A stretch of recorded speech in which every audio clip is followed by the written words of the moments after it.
The colonel's sleep was abruptly interrupted when his silenced cell phone vibrated on the nightstand, like a coping saw on a piece of tin. His conscious mind rose through the thick waves of REM sleep, just enough to guide his hand to the phone and shut it off.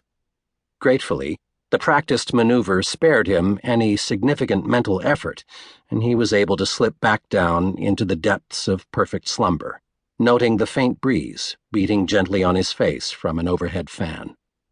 Then his cell phone rang. Pain furrowed his angular face. Once again, his mind had been dragged into semi-consciousness, but now it was attended by a splitting headache. He'd been robbed of precious sleep. Rage flooded over him. Who the hell is calling? He forced his heavy eyes open. It suddenly occurred to him that it wasn't possible for the phone to be ringing like this. He'd put it on silent, as always, just moments before he lay down, and when it vibrated earlier, he'd silenced it again. Strange. Moy rolled over and snagged the phone off of the nightstand. The number read unknown. That was stranger still.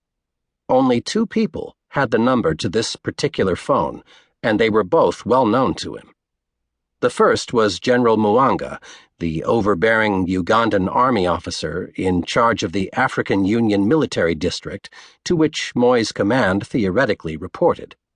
That was a phone call he would have to take, despite its inevitable unpleasantness. The other was Sir Reginald Harris, the English lord and bleeding-heart administrator of a charitable family trust.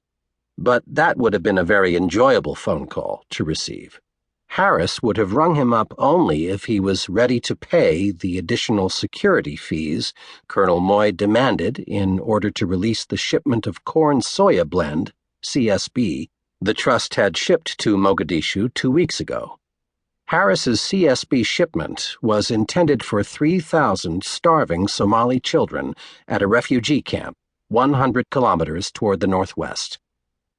Colonel Moy's compound was strategically located in one of the least inhabited suburbs of Somalia's capital city.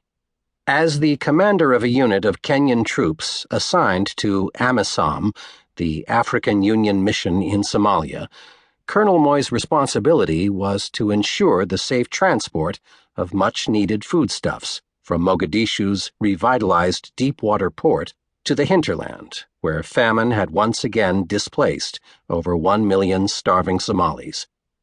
The Islamist al-Shabaab militia had re-infiltrated Mogadishu recently, despite the best efforts of the African Union forces that battled against them in an attempt to give the Somali Transitional Federal Government time to re-establish functioning democratic institutions in the world's most infamous failed state. At the moment, the Shabaab militia posed the greatest threat to the safe delivery of food. But not in Moy's sector. His command had completely cowed the Shabaab thanks to Moy's aggressive tactics.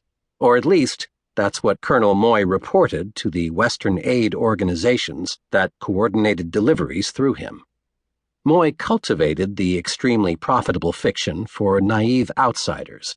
The Shabaab left Moy alone because he paid them in hard currency, not because they were afraid of him. Since it was likely neither Mwanga nor Harris calling him, Moy snapped off the phone again, but now he was wide awake. Damn it. It was only 3:22 p.m.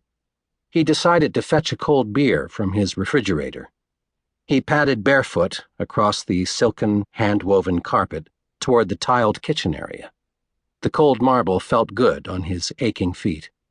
He flung open the stainless steel Bosch refrigerator and yanked out a frosty cold Stella Artois. As he was twisting off the bottle cap, the phone rang again.